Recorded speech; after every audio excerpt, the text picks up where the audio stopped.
Man on the Moon, A Day in the Life of Bob by Simon Bartram.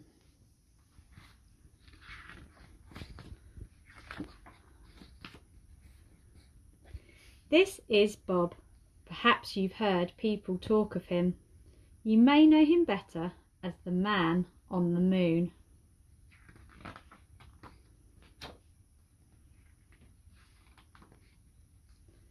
This is where Bob lives.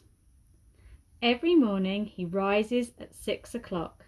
He has a cup of tea and 2 eggs for breakfast before leaving for the rocket launch pad. On the way he stops to buy a newspaper and some chocolate toffees. He's on his way to work on the moon. There he is going up the hill to his rocket. By 8 o'clock, Bob arrives at the launch pad, changes into his special Man on the Moon suit, and boards his fantastic rocket ship. He must make sure he leaves by 8:45, otherwise he wouldn't make it to the moon by 9. On the way, he reads the newspaper and does the crossword. Bob starts work. His job as the Man on the Moon is very important. He has to keep the moon clean and tidy. Quite often, astronauts drop sweet packets and cans. Some people say that aliens are responsible for much of the rubbish, but Bob knows that's not true. There's no such thing as aliens.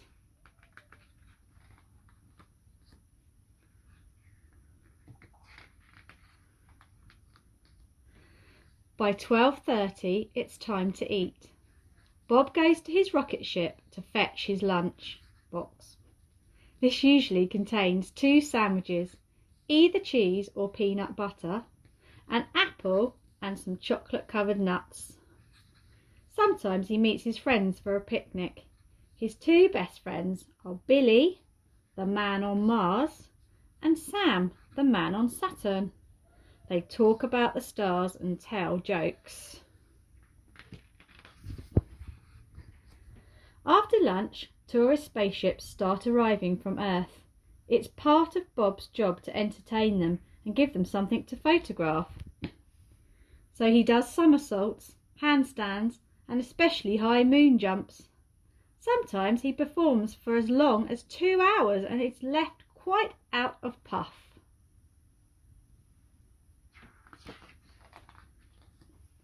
Occasionally, the tourist spaceships will land on the moon. When they do, Bob gives them a guided tour and a speech. He tells them lots of facts, such as how many craters the moon has, or how long it takes to walk around it on stilts. Sometimes people ask him about aliens, and Bob explains patiently that there aren't any. Afterwards, Bob opens a small souvenir stand selling postcards, pencils, mugs and small plastic moon models. I wonder what you would like to buy from that shop. By 4:30, all visitors must leave the moon. Bob looks around to see that everyone has left. He checks inside any big craters in case anyone has fallen in, but there's never anyone there.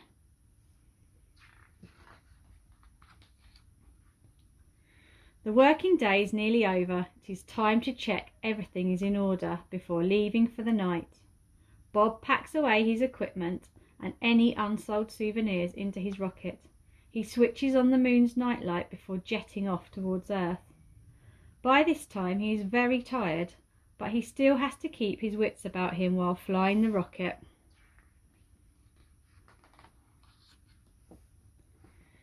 As he reaches Earth, it is about 5 o'clock. The rush hour is in full swing, with everyone leaving work and going home, just like Bob.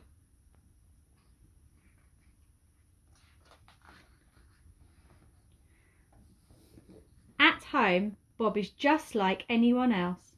First he has a long bath. Moon work can make you very grubby, as sometimes the dust can get inside your suit. Then he goes to bed with a mug of cocoa. He sleeps soundly, bathed in moonbeams. very happy to be the man on the moon. And aliens? Well, Bob would know if there was any. Wouldn't he?